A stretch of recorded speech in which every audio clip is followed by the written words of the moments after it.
Bonjour et merci d'être venu aujourd'hui assister à ce premier d'une série de 8 cours sur l'algorithmique. Aujourd'hui, ce cours sera en lien avec le séminaire qui a lieu immédiatement après sur les algorithmes distribués et je vais vous parler de l'aléa en algorithmique distribuée, l'utilisation des probabilités pour avoir de bons algorithmes distribués. Alors, mon collègue Pierre Fregnault vous présentera les modèles et du coup, moi, je vais commencer directement avec des algorithmes. Je voudrais vous parler de 2 problèmes aujourd'hui. Un problème qui s'appelle celui du stable maximal et un deuxième problème, popularité des pages web, PageRank, dont j'ai déjà dit quelques mots lors de la leçon inaugurale.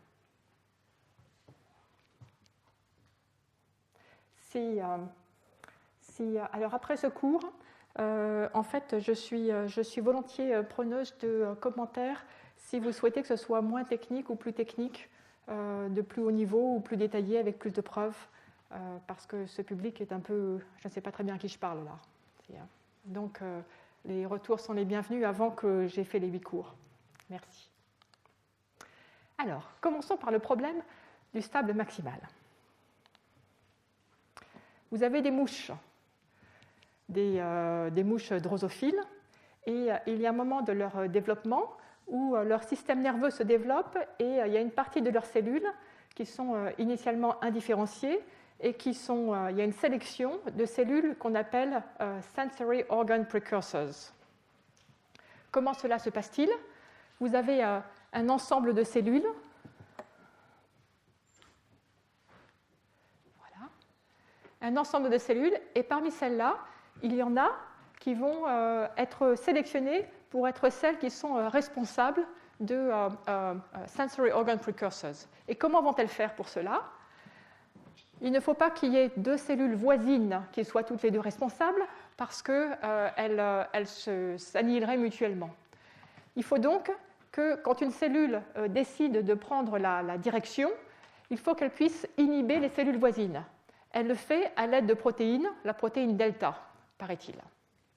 Et ce processus de sélection, de choix de ces cellules, arrive à une bonne situation si chaque cellule, ou bien a été sélectionnée, ce sont les cellules bleues ici, ou bien est voisine d'une cellule qui a été sélectionnée, ce sont les cellules rouges ici. Donc, à ce stade-là, on peut passer à l'étape suivante, les cellules bleues sont choisies. On observe que ceci se fait de façon, pour ainsi dire, anarchique, c'est-à-dire qu'il n'y a pas de contrôle central pour faire cette sélection des cellules bleues. Ces cellules n'ont pas spécialement de connaissance globale de leur environnement, elles peuvent juste communiquer via les protéines avec les cellules qui sont adjacentes. Donc, les communications se font uniquement avec les cellules voisines.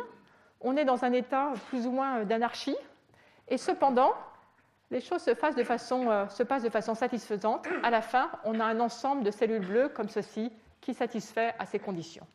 Pour cela, que faut-il pour que ceci marche? Il faut que les cellules, elles n'ont rien besoin de savoir, sauf elles ont besoin d'exécuter un certain protocole correctement. Et si toutes ces cellules se comportent de la même manière, si elles obéissent toutes aux règles qui régissent le protocole, alors on arrive à une bonne situation finale. Cette situation finale, c'est un cas de stable maximum. Vous avez un graphe. Les sommets du graphe, ce sont les cellules. Les arêtes du graphe, ce sont les voisinages entre cellules. Que voulez-vous faire?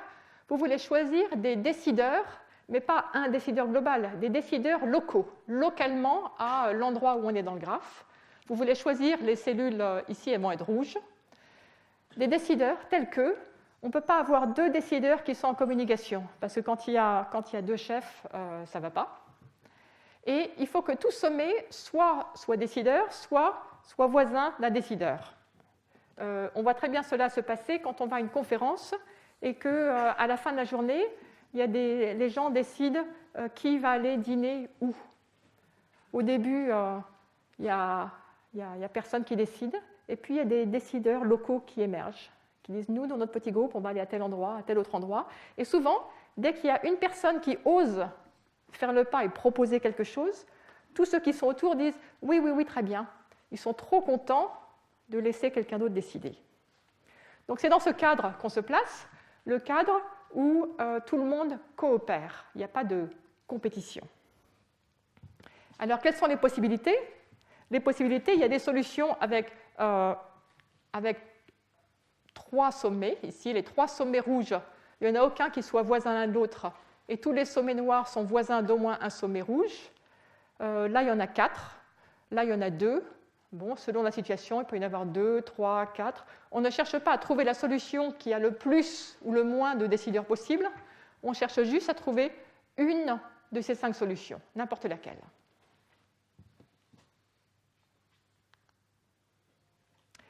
Alors pourquoi ce problème est-il intéressant, à part pour les mouches drosophiles ? Que peut-on faire avec ce problème ? Eh bien, ce problème, donc c'est un problème d'informatique, algorithmique, et une fois qu'on l'a résolu, on peut s'en servir pour résoudre d'autres problèmes. Exemple, le problème de couplage maximal. Problème de couplage, j'en ai parlé un petit peu lors de la leçon inaugurale. Lorsqu'on cherche à apparier les étudiants aux universités, c'est une forme de couplage. On choisit des arêtes entre des paires. J'ai donné un autre exemple de couplage. Les mariages sont des couplages, des ensembles d'arêtes disjointes, quand j'ai parlé de greffe de rein. Donc, regardez par exemple ce graphe, là-haut. Vous avez des arêtes que j'ai numérotées de 1 à 7, 7 arêtes et 6 sommets. Voici tous les couplages maximaux. Vous pouvez prendre l'arête 1 et l'arête 3. On ne peut prendre aucune autre arête parce que toutes les autres touchent l'un des sommets qui sont déjà occupés par les arêtes rouges. Puis ainsi de suite, il y a des solutions avec 2 arêtes rouges ou 2 ou 3 arêtes rouges. Je les ai toutes dessinées. Ce sont des couplages qui sont... Donc on appelle ça un couplage maximal en ce sens qu'on ne peut pas rajouter une arête au couplage. Ici, vous avez 2 arêtes rouges, vous ne pouvez pas en rajouter une 3e par-dessus. Si vous vouliez avoir 3 arêtes, il faudrait modifier la structure. Donc c'est maximal par rapport à l'inclusion. Donc ce problème de couplage, on peut le résoudre une fois qu'on sait résoudre le problème de stable maximal. Voici comment on fait. Vous avez votre graphe sur lequel vous voulez résoudre votre problème de couplage. Vous voudriez calculer le couplage maximal de ce graphe. Qu'allez-vous faire ? Vous allez construire un autre graphe. Chacune des arêtes du premier graphe devient un sommet du deuxième graphe. L'arête numéro 1, ici, devient le sommet 1. Lorsque 2 arêtes du premier graphe ont un sommet en commun, ça fait une contrainte. Ça veut dire que le couplage n'aura pas le droit d'utiliser à la fois l'arête 1 et l'arête 2. Ici, vous représentez cette contrainte dans le graphe de droite en disant le sommet 1 et le sommet 2 ont un lien entre les deux. Il y a une arête entre les deux. Donc toutes les contraintes, comme quoi le couplage doit être un ensemble d'arêtes disjointes, se transforment en des contraintes ici, disant que les arêtes qu'on choisit, c'est-à-dire les sommets qu'on choisit, les arêtes qu'on choisit à gauche, les sommets qu'on choisit à droite. Les arêtes à gauche doivent être disjointes, les sommets à droite n'ont pas le droit d'être voisins. Donc nous voulons avoir un ensemble de sommets à droite tels que 2 sommets d'entre eux n'ont pas le droit d'être voisins. Et donc, si vous regardez cette transformation, vous vous apercevez que tous les couplages dans le premier graphe correspondent à des stables dans le deuxième graphe, des ensembles de sommets qui ne sont pas voisins les uns des autres. Les arêtes 1, 3 et 6, la forme est un couplage, elles sont disjointes. Les sommets 1, 5 et 6. Les sommets 1, 5 et 6 forment un stable, ces sommets ne sont pas voisins, et il y a une correspondance exacte entre les deux. Un couplage maximal correspond à un stable maximal. Et donc ça veut dire que si vous savez résoudre le problème du stable maximal, alors vous savez résoudre le problème du couplage maximal. Donc voilà un usage, une utilité du problème, une motivation pour le problème du stable maximal. Motivation alors assez modérée parce que c'est si vous êtes déjà convaincu que le problème de couplage maximal est important, alors vous voyez bien que le problème de stable maximal est important. Il y a une condition. Mais je peux vous donner un autre exemple d'application du problème du stable maximal. Colorier les sommets d'un graphe. Vous prenez un graphe et vous voulez donner à chaque sommet une couleur, de façon que des sommets voisins aient des couleurs différentes. Donc prenons ce graphe par exemple. Vous pouvez colorier ces deux sommets en rouge, ces trois-là en vert et celui-là en noir. Donc deux sommets voisins sont toujours de couleurs différentes. Ou bien il y a ce coloriage-là, ou bien celui-là. Bon, il y a divers coloriages possibles. On peut utiliser 3, 4, 5, 6, 7 couleurs. Non, 6 maximum parce qu'il n'y a que 6 sommets. Donc, voilà un problème, un autre problème, essayer de colorier un graphe. Trouver un coloriage du graphe. Et pourquoi?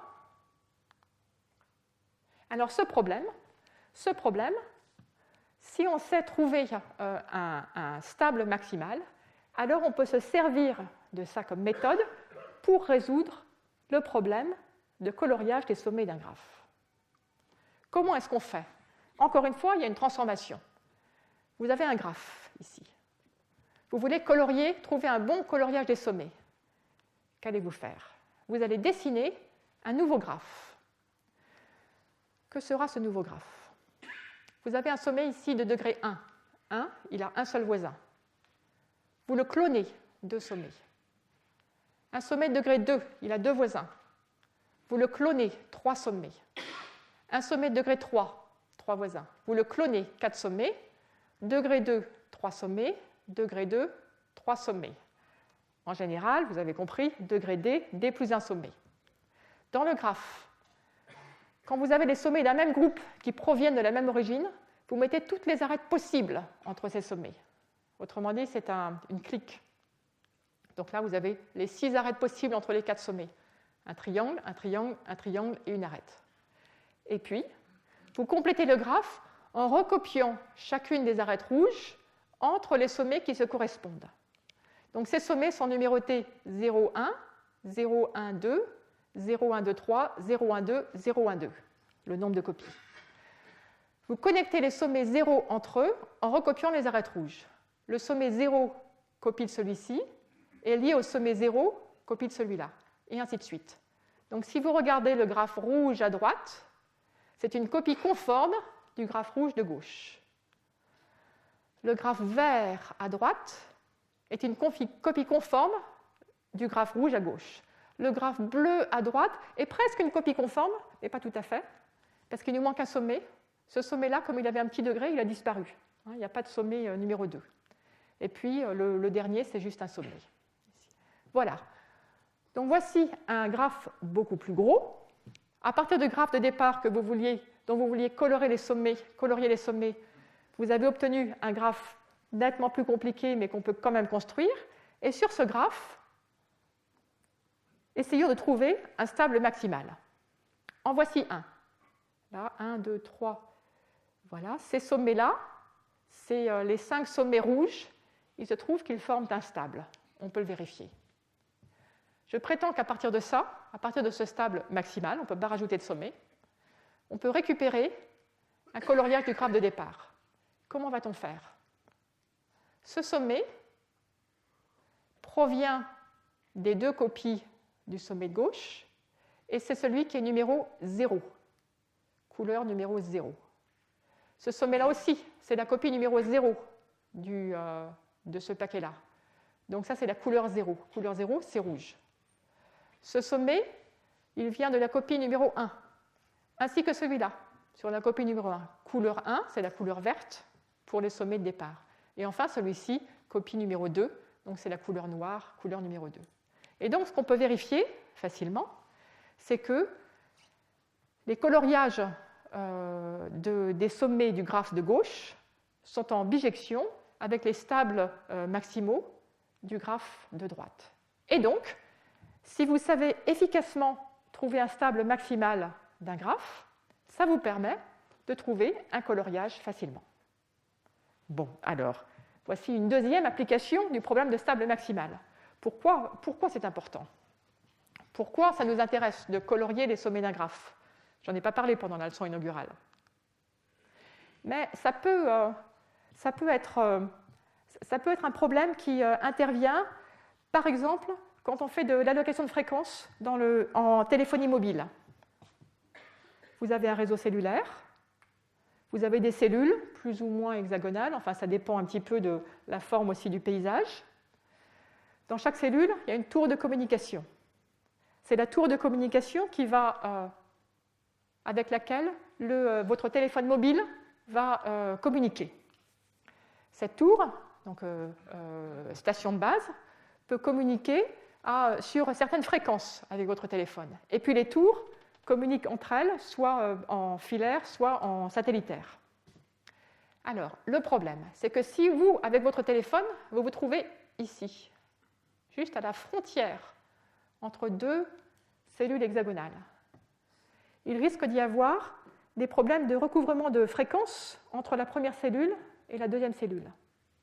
Donc, dans chaque cellule, il y a un certain nombre de fréquences qui sont allouées pour communiquer avec les téléphones, mais cet intervalle de fréquences, il faut qu'il soit différent d'une cellule à l'autre pour éviter qu'il y ait des interférences. Mais ce n'est pas nécessaire que toutes les cellules utilisent toutes des fréquences entièrement différentes. Quand une cellule est loin d'une autre, ça nous est égal.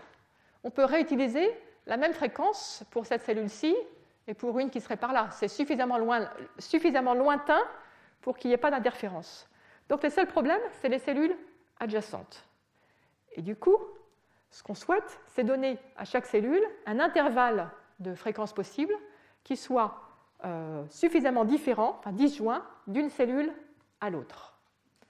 Cet intervalle, c'est une couleur. Ces cellules, ce sont des sommets des graphes. Les cellules adjacentes, l'adjacence entre les cellules, la proximité géographique, ce sont les arêtes du graphe. Ce problème, décider quelle fréquence on donne à quelle cellule, à quelle station de base, quelle plage de fréquence, c'est un problème de coloriage de graphe. Voilà. Donc voici un problème un petit peu plus appliqué. Et avec tout ça, donc avec les mouches drosophiles, le problème du coloriage, le problème de couplage et l'allocation de fréquence, tous ces problèmes sont liés au problème du stable maximal. Donc le stable maximal, on peut voir ça comme un problème mathématique qui est un problème de base. C'est comme une brique de base. Une fois qu'on saura résoudre ce problème, on pourra l'utiliser pour résoudre toutes sortes d'autres problèmes. En fait, ce que j'ai fait là, c'est que je vous ai présenté des réductions. Réduire un problème à un autre. Pour résoudre ce problème-ci, il suffit de savoir résoudre celui-là. Et ces réductions, c'est une démarche générale, fondamentale en informatique. À chaque instant, on passe son temps à réduire des problèmes à d'autres problèmes pour réutiliser les solutions que d'autres personnes ont conçues avant nous. Alors, passons à l'algorithme de stable. Donc, nous avons notre graphe, nous voulons choisir des décideurs locaux, des nœuds rouges, des éléments du stable, qui ne seront pas voisins les uns des autres, et tels que tout sommet du graphe, soit c'est un décideur, un élément du stable, soit c'est un voisin d'un décideur. Mais le graphe est grand, nous ne connaissons pas ce graphe en général, nous ne voulons pas communiquer à l'autre bout du graphe, nous n'avons pas d'organe central, le fonctionnement est plus ou moins anarchique. Tout ce que nous voulons, c'est choisir les décideurs, les éléments du stable, en faisant uniquement des décisions locales, en communiquant uniquement avec les voisins.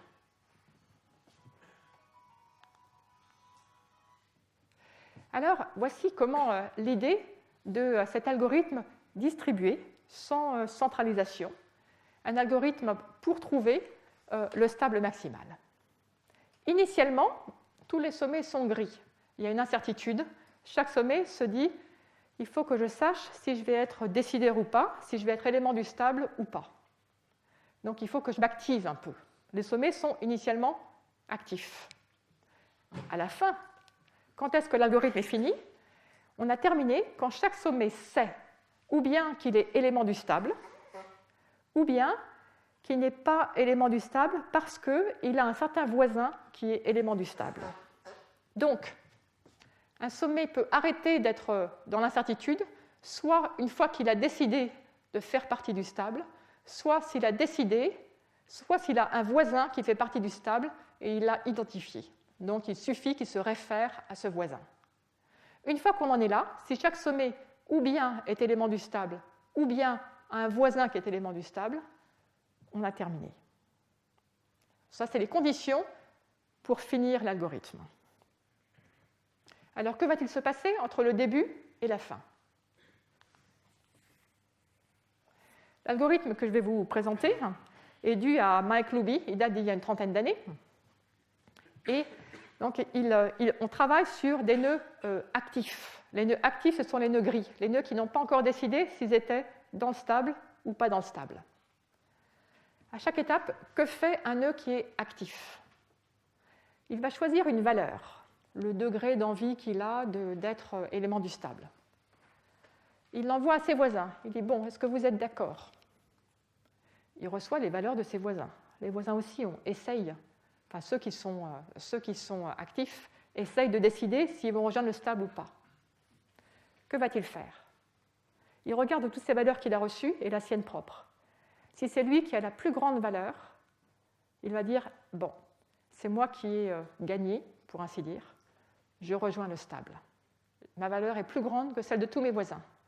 Il prévient ses voisins, et tous ses voisins reçoivent l'information, ah, il y a quelqu'un qui a décidé d'être élément du rejoindre le stable parmi mes voisins, et donc tous les autres vont dire, bon, ben maintenant, je n'ai plus à m'inquiéter, je sais que j'ai l'un de mes voisins qui est dans le stable, ce n'est plus la peine que j'essaye, je deviens inactif. Donc voilà ce qui va se passer à chaque étape.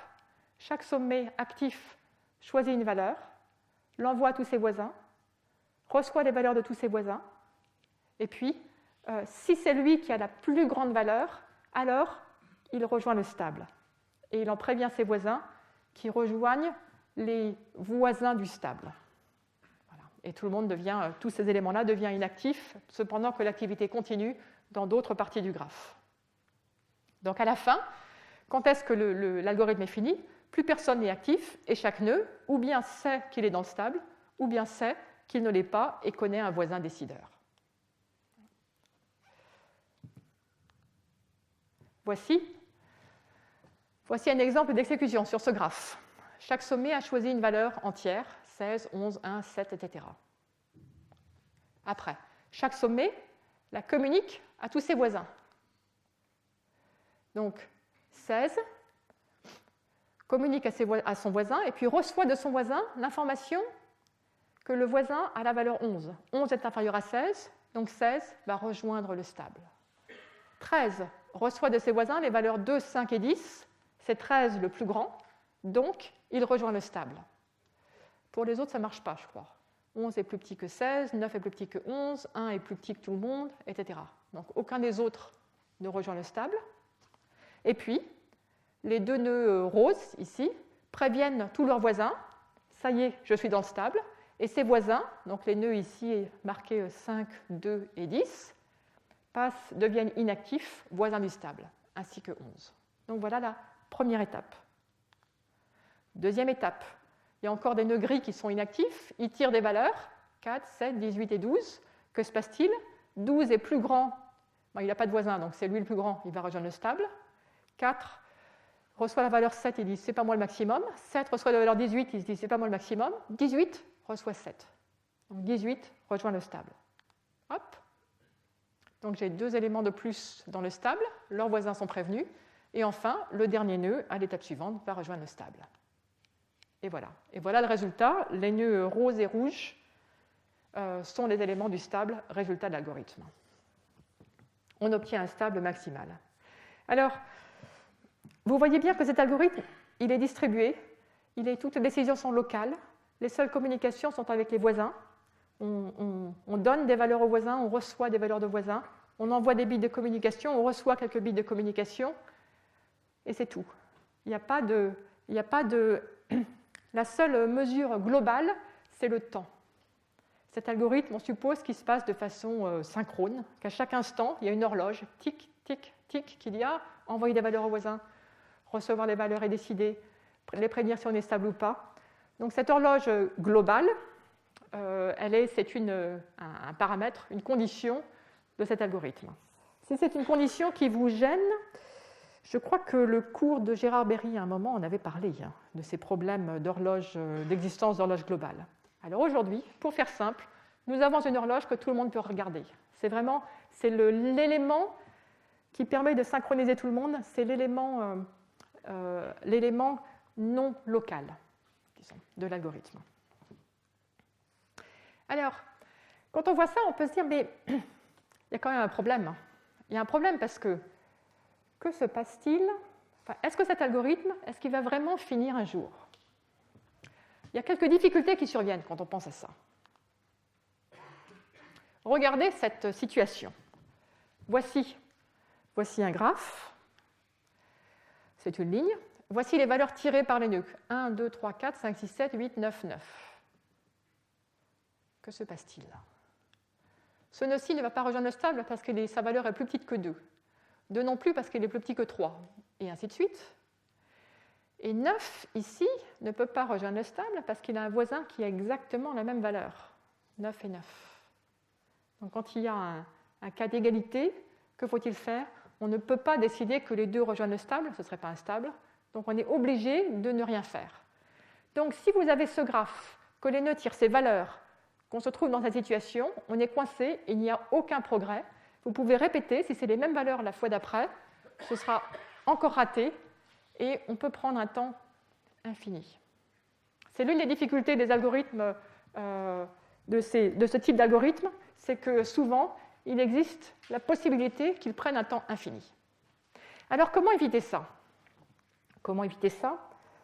Le vrai problème, le problème numéro 1, c'est les égalités. Le fait que ces deux nœuds aient la même valeur. Comment ça se fait qu'ils aient la même valeur ? Mais d'ailleurs, comment ont-ils fait pour choisir ces valeurs ? Je ne vous ai pas dit comment.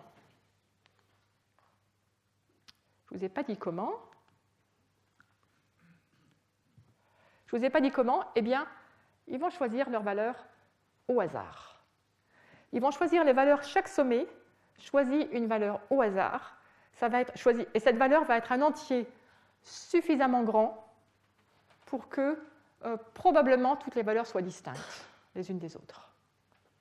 À ce moment-là, probablement que ceci ne va pas survenir. Et même si une fois, exceptionnellement, ça arrive, le coup d'après, ils vont de nouveau tirer des nouvelles valeurs aléatoires et presque sûrement, ça ne va pas arriver.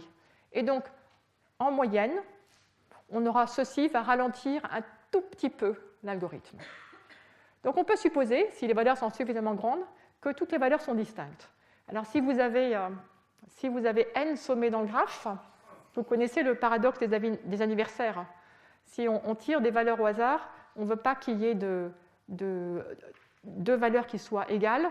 En gros, il faut les tirer entre 1 et n carré, à peu près. Donc ça fait 2 log n bits par utilisateur. Voilà. Donc chaque utilisateur va choisir une valeur qui va être entre 1 et un polynôme en n, et puis c'est cette valeur-là, au hasard, qui va lui servir de référence pour ce tour. Alors, il y a une autre difficulté tout à coup, c'est que pour pouvoir choisir le bon intervalle de valeurs, il faut connaître n. Il faut savoir combien il y a de nœuds dans le graphe. Bon, donc ça aussi, c'est une difficulté. On peut essayer d'estimer le nombre de nœuds dans le graphe en prenant des n qui sont graduellement plus grands, de plus en plus grands. Mais pour simplifier, disons que nous connaissons le nombre de nœuds de graphe. Donc nous avons une horloge globale et nous avons une connaissance globale de la taille du graphe. Dans ces cas-là, tout se passe bien. À chaque étape, les valeurs sont distinctes.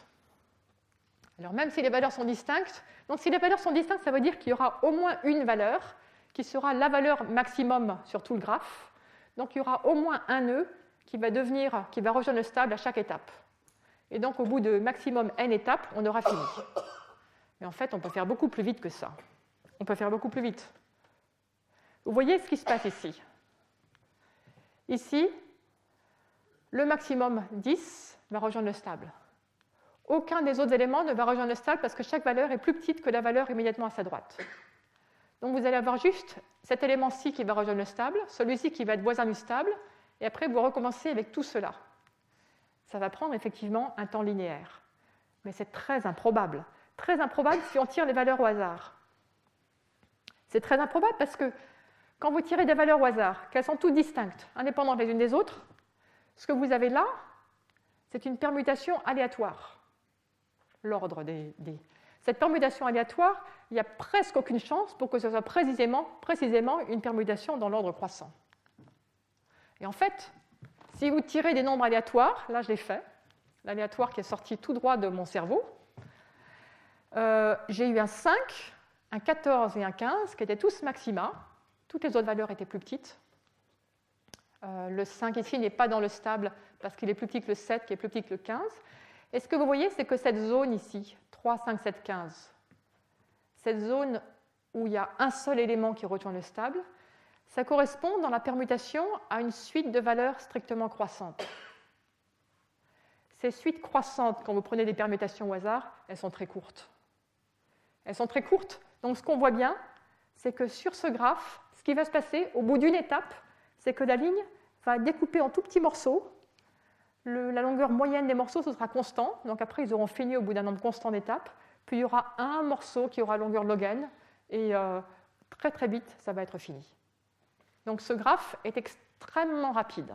En fait, sur ce graphe, il n'y a qu'un nombre constant d'étapes avant d'avoir fini. Bon, sur un graphe général, on n'a pas tout à fait autant de chance.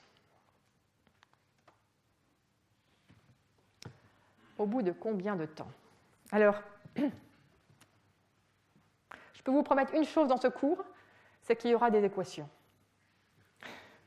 Et là, nous avons un algorithme, nous allons faire l'analyse. Ça va être la preuve du jour.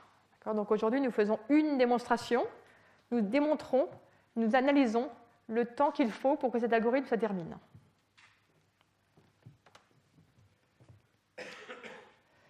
Au bout de combien de temps l'algorithme se finit-il? Voyons ce qui va se passer. Le cas favorable, à un moment, c'est que vous avez un nœud V qui tire une valeur qui est plus grande que les valeurs de tous ses voisins. Il rejoint le stable, et donc son voisin U, il en prévient son voisin U, le voisin U rejoint l'ensemble des voisins du stable. Et ces deux nœuds, U et V, deviennent inactifs. Donc voici une situation où on progresse.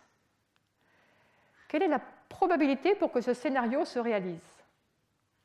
Pour qu'il se réalise, il faut que la valeur de V, 15, soit plus grande que celle de U, et que celle de... Il suffit que la valeur de V soit plus grande que celle de U, et que celle de tous les voisins de V ou de U.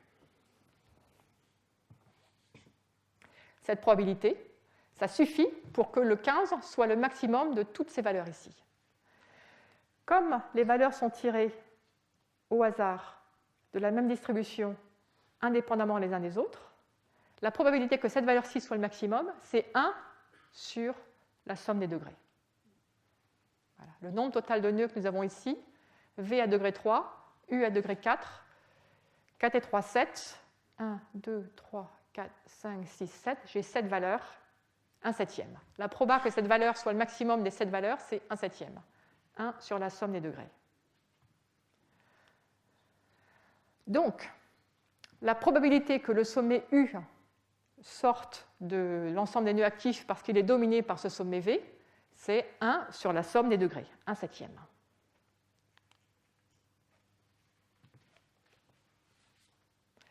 Quelle est la probabilité que ce sommet U sorte de l'ensemble des sommets actifs parce qu'il va être dominé soit par V, soit par un autre de ses voisins? On peut sommer sur tous les voisins de U. C'est au moins la somme sur tous les voisins de U de 1 sur la somme des degrés.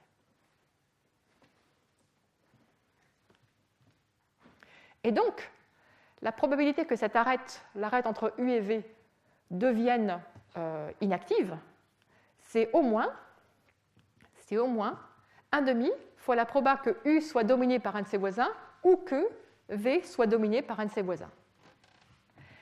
Avec ça, nous pouvons calculer une mesure de progrès. Une mesure de progrès dans ce graphe, ce qu'on voit, c'est qu'il y a de plus en plus de sommets qui rejoignent le stable, mais l'allure à laquelle les sommets rejoignent le stable est difficile à analyser. Ce qui est facile à analyser, c'est l'allure à laquelle les arêtes disparaissent de notre considération. Les arêtes ne sont plus importantes si l'une des extrémités est inactive et dominée par quelqu'un. Le nombre d'arêtes qui sont inactives, au début, il n'y en a pas. À la fin, toutes les arêtes sont inactives. À quel rythme les arêtes deviennent-elles inactives? Eh bien, à chaque itération, le nombre moyen d'arêtes qui deviennent inactives, c'est la somme sur toutes les arêtes, le nombre d'arêtes fois la proba qu'elles deviennent inactives. Donc on peut sommer sur toutes les arêtes du graphe, la proba que l'arête devienne inactive. Ici, ce qui est bien, c'est qu'il y a des probabilités, mais elles sont élémentaires. On a utilisé la linéarité de la valeur moyenne et la distribution uniforme. Ce ne sont que des probabilités niveau lycée.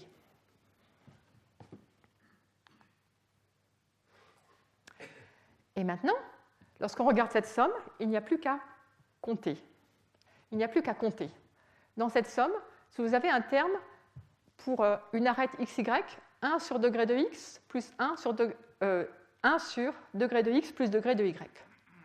Combien de fois est-ce que ceci intervient dans cette grosse somme? Ça intervient une fois pour chaque arête qui touche x et une fois pour chaque arête qui touche y, pour chaque voisin de x, pour chaque voisin de y.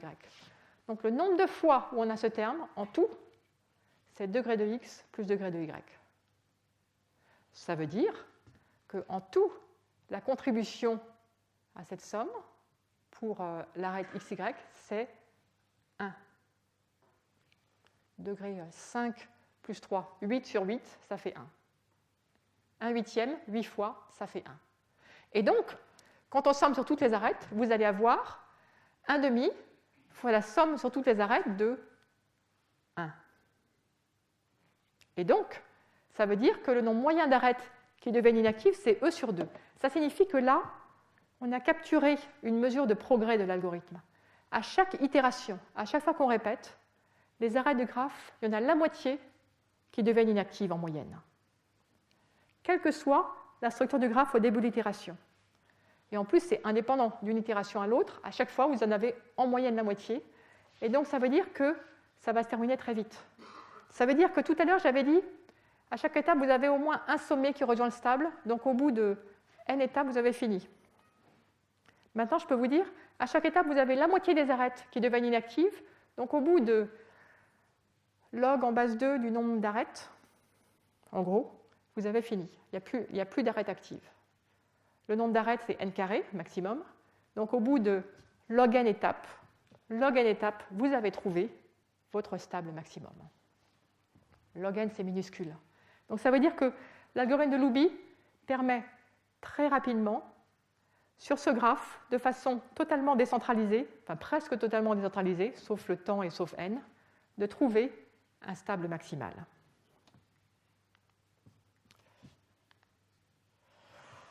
Bon, donc ça fait log n étapes, un nombre logarithmique d'étapes, en moyenne, également avec grande probabilité à cause de l'indépendance entre les étapes, et en communiquant uniquement avec les voisins.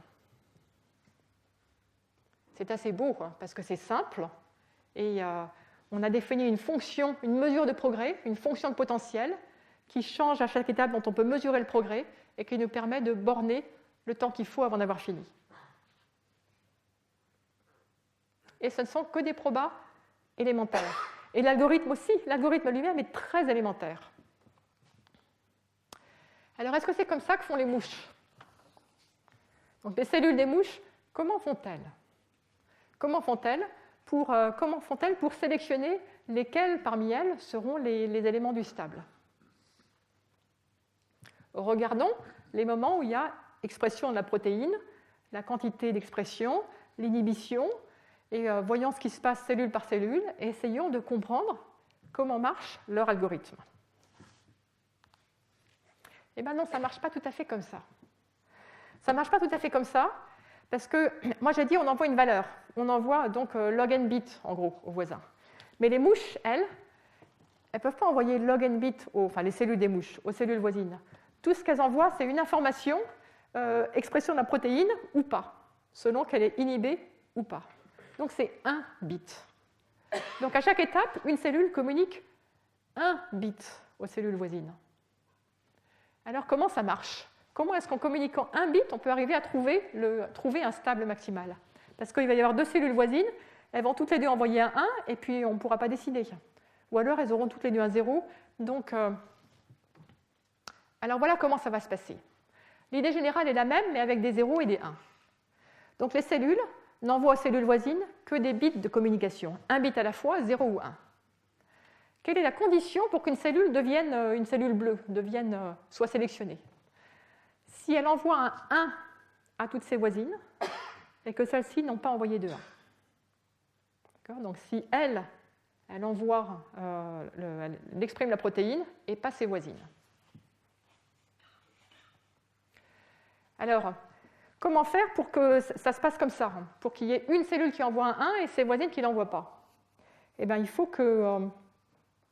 il suffit que les choix soient aléatoires pour chaque cellule. Donc, imaginez que vous avez une cellule avec 10 voisines. Si chacune de ces cellules va tirer à pile ou face pour décider d'envoyer un 1 ou pas, que va-t-il se passer? Alors, pas de chance. Probablement que la cellule, il va y avoir à peu près 5 de ses voisines en moyenne qui vont envoyer un 1, donc il va y avoir des conflits, donc on ne pourra pas décider. Bon, ça, c'est pas bon. Mais imaginez que ce soit proba 1/10. Donc imaginez que cette cellule et les cellules voisines, chacune est proba 1/10 d'envoyer un 1. Ça veut dire qu'en moyenne, sur ces 11 cellules, 1/11. Sur ces 11 cellules, il y en aura une qui va envoyer un 1. Et donc ça veut dire qu'il y a une chance significative pour que le nombre de cellules qui envoient un 1 parmi celles-là, ça va être exactement une sur les 11, et c'est celle-là qui va devenir l'élément du stable localement. Donc, pour que ça marche bien avec ces mouches drosophiles, il faut que ces cellules fassent des décisions aléatoires, mais juste au bon rythme, juste avec les bonnes probabilités par rapport au degré, au nombre de voisins, à la configuration locale. Et cela, alors même qu'il n'y a pas de communication du degré. Elles ne connaissent pas leur degré. Elles ne sont pas si intelligentes que ça, quand même. Elles sont encore dans l'enfance. Alors, comment faire si on ne connaît pas son degré pour deviner le bon? Il suffit de deviner une valeur, et puis une valeur plus grande, et puis une valeur plus grande, et ainsi de suite. Donc une cellule, elle devient active, elle envoie un 1 avec une proba P, et cette proba P va grandir au fil du temps. C'est-à-dire, la cellule va avoir de plus en plus de chances d'exprimer ses protéines, et ça va s'arrêter à quel moment? Soit si elle est inhibée par une voisine qui la domine, qui rejoint le stable, soit si elle-même, c'est elle qui gagne et elle rejoint le stable elle-même. Et donc, comment exprime-t-on ça de façon informatique, avec du pseudocode? On peut s'inspirer de ça pour concevoir un algorithme pour trouver le stable maximal dans un graphe. On dit un sommet qui est encore actif, il n'a pas encore décidé, devient de plus en plus actif, il envoie un 1 à ses voisins de plus en plus fréquemment. Que va-t-il se passer? Dans la phase I, la probabilité d'envoyer un 1 à ses voisins, ce sera 2 puissance 6 sur n. n est choisi suffisamment grand. Donc au fil du temps, ce sera de plus en plus probable. Si on analyse cet algorithme, je vous fais grâce de l'analyse cette fois-ci, on s'aperçoit que le nombre d'étapes, cette fois-ci, c'est log n carré. Donc tout à l'heure, j'avais un algorithme qui trouvait un stable maximal au bout de log n étapes en communiquant log n bits aux voisins à chaque étape. Maintenant, j'ai un algorithme qui marche en log n carré étape et qui communique 1 bit par étape dans chaque voisinage. Donc c'est C'est un algorithme assez étonnant. C'est un travail qui date d'il y a à peu près une petite dizaine d'années, qui a été publié dans Science. Et d'habitude, on aime bien dire, vous savez, l'informatique, c'est utile pour d'autres domaines. L'algorithmique, ça s'applique à la biologie. Et là, c'est dans l'autre sens. Les auteurs de ce travail sont partis de la compréhension du fonctionnement pour les mouches drosophiles, et à partir de ça, ont eu l'idée pour un algorithme efficace pour le stable maximal dans un graphe dans le cadre distribué.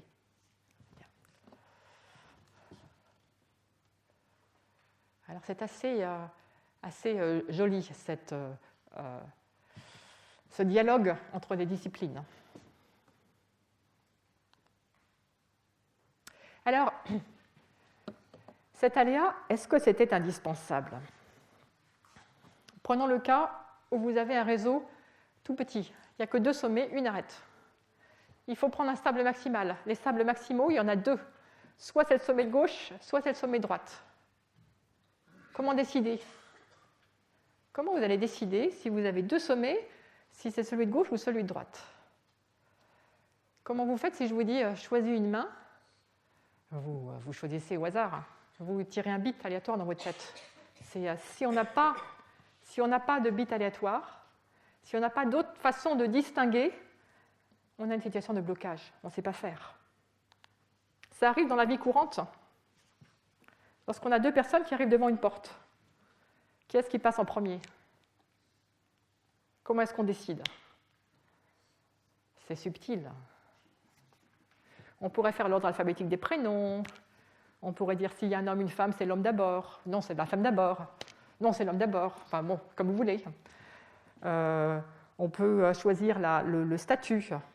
Mais si vous avez 2 personnes qui se ressemblent, qui sont indistinguables, là, les 2 nœuds bleus, là, ils sont indistinguables, on est coincé si on n'a pas d'aléa. Donc, non seulement c'est utile, mais même pour certains problèmes, c'est nécessaire, indispensable. Alors, le deuxième problème dont je voulais vous parler aujourd'hui, c'était le problème de popularité des pages web. Et là, c'est un problème où l'aléa n'est pas indispensable, mais il est utile. Et l'algorithmique distribuée. Donc, voici des pages web représentées par des carrés. La taille des carrés, la surface, est proportionnelle à leur popularité. On veut calculer la popularité des pages web. J'en ai dit quelques mots lors de la leçon inaugurale il y a une dizaine de jours. J'ai dit que par définition, une page est populaire si beaucoup d'autres pages ont un lien vers elle, surtout si ces autres pages sont elles-mêmes populaires.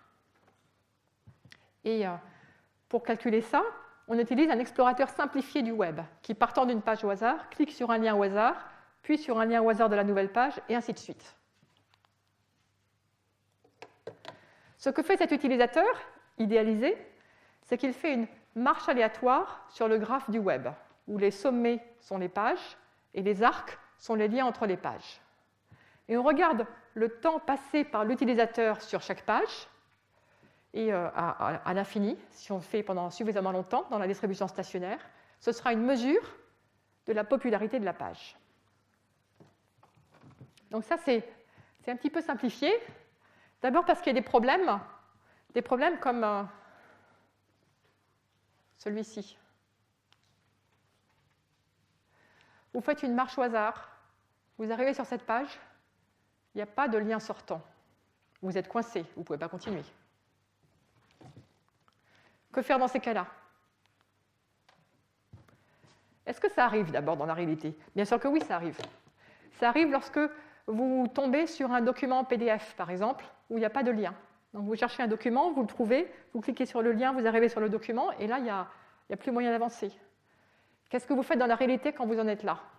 Après avoir lu le document, vous faites demi-tour. Back. Back. Quand il y a un sommet, une page qui n'a pas de lien en avant, on va rajouter un lien pour faire demi-tour, pour modéliser ce fonctionnement de l'utilisateur. Mais s'il y a 2 liens qui pointent sur une page, sur une même page. Qu'est-ce que ça veut dire faire demi-tour? Il y a deux façons de s'en retourner. Eh bien, on va dire que cette page, il y a deux façons d'y parvenir, soit en venant de 3, soit en venant de 4. Donc on la duplique, on la clone, ça fait deux pages séparées, et on va rajouter deux demi-tours selon qu'on vient de 3 ou de 4 pour y arriver. Donc ça, c'est logique, et ça règle le problème des cul-de-sac. Avec ça, on n'est jamais coincé, on peut toujours continuer. Bon, mais il y a d'autres problèmes. Un autre problème, c'est ce graphe. Si l'utilisateur marche sur ce graphe, fait une marche aléatoire, un jour, il va passer par cette arête. À partir du moment où il passe par cette arête, il va circuler ici, mais plus jamais il ne peut retourner à gauche, dans la partie de gauche. Le retour est impossible. On a une partie à sens unique, une partie du graphe qui n'est pas connectée, où il n'y a pas une composante fortement connexe. Alors, comment faire pour gérer ce problème, où finalement, l'endroit où on va atterrir à la fin, ça va dépendre des arêtes qu'on va choisir. S'il y avait une autre arête comme ça, on pourrait arriver dans un autre coin du web. Et puis, c'est ce cycle-là qui aurait tout le poids dans la distribution asymptotique si on passe par là. Pour éliminer ça, on dit, ah ben non, en fait, l'utilisateur ne va pas faire ça. Avec proba, avec une certaine proba, il redémarre d'une page prise au hasard. Et le paramètre choisi par Google, c'est de dire, avec proba, enfin qui avait été choisi par Google à l'origine, c'était de dire avec proba à peu près 15%. Donc votre utilisateur, il démarre d'une page au hasard. Avec proba 80%, il avance à un voisin, et à chaque pas, avec proba 15%, donc à peu près une page sur 6, il va dire, bon, finalement, j'ai assez exploré cette partie-ci du web, je redémarre d'une page au hasard. Avec ça, tous les problèmes sont réglés. Toutes les difficultés des graphes mal configurés sont réglées d'un seul coup. Et avec ça, on peut maintenant calculer la popularité, c'est-à-dire la fréquence de visite d'une page dans l'état stationnaire. Maintenant, c'est bien défini, c'est unique. Donc on peut regarder le graphe, la matrice des transitions. Ce qui se passe en réalité, c'est qu'on a une chaîne de Markov. Avec proba 85%, on avance d'un pas. Donc si vous êtes par exemple sur la page numéro 1, vous allez aller vers les pages 2. Alors attendez, si vous êtes sur la page numéro 1, vous allez aller sur les pages 2, 3 ou 4 avec proba 1 tiers, 1 tiers, 1 tiers. Bon, je ne sais pas pourquoi ça doit être cette ligne-là. Ah, c'est la toute première, 0, 1 tiers, 1 tiers, 1 tiers. Si vous êtes sur la page 2, vous avez un seul lien sortant qui mène à la page 1, donc avec proba 100%, vous allez sur la page 1. Donc ça, c'est la matrice du graphe du web. On donne poids 85% à cette matrice et poids 15% à la matrice uniforme qui va sur une page au hasard. 1/6 partout, dans le cas de ces 6 sommets. Et donc, trouver les popularités des pages, c'est exactement trouver le vecteur propre associé à la valeur propre maximum, qui est la valeur propre 1. Et donc, comment faire pour trouver ça? Ben ça, c'est facile. Bon, il y a des méthodes algébriques, mais la méthode la plus simple, c'est juste de partir d'un x, d'une distribution initiale arbitraire, et puis d'appliquer cette matrice, 85% fois le graphe du web, plus 15% fois la matrice uniforme, l'appliquer suffisamment de fois pour être proche de l'état stationnaire. Alors, en pratique, comment ça se passe sur le graphe du web? Donc, le graphe du web, il a je ne sais pas combien de milliards de pages, ça évolue vite, des dizaines de milliards. Le nombre d'itérations qu'il faut quand on utilise cette méthode pour arriver à être dans l'état quasi stationnaire, c'est entre 50 et 100. Donc, Google fait ça. Quand Google faisait ça de manière centralisée, en rapatriant toutes les informations sur des serveurs pour faire ce calcul, ça demandait une semaine de travail, à peu près une fois par mois. Comment aller plus vite? Comment aller plus vite? Par un algorithme distribué, en utilisant les informations locales. Ce que vous observez, c'est que si vous vous concentrez sur un nœud U, vous regardez les pages qui pointent dessus. Là, vous avez les popularités approximatives telles qu'elles ont été calculées jusqu'à présent. Quelle sera la prochaine valeur de U quand vous faites une itération? Ça dépend uniquement de ses prédécesseurs, des pages qui pointent dessus, et des popularités de ses prédécesseurs. Donc la nouvelle popularité de U avec proba 1 sur n, avec proba 15%, ce sera 1 sur n, et avec proba 85%, ce sera la moyenne de 0,02, 0,01 et 0,03, avec poids respectifs 1 quart parce qu'il y a degré sortant 4, 1 parce qu'il y a degré sortant 1 et 1 tiers parce qu'il y a degré sortant 3. Donc ce petit calcul, ce qui est intéressant dans ce petit calcul, c'est qu'il est entièrement local. On n'a besoin que de connaître une toute petite fraction du graphe pour le faire. Et du coup, pourquoi faire tout en un seul endroit de façon centralisée? Pourquoi ne pas faire ce calcul juste à l'endroit où se trouve U, dans cette région du web? Et donc c'est ça l'idée principale, c'est qu'on va utiliser les prédécesseurs de U pour mettre à jour la popularité de U. On va également distribuer la popularité de U parmi ses successeurs. Donc on a deux choses à faire. Recevoir un peu de poids des prédécesseurs de U, distribuer un peu de popularité aux successeurs de U.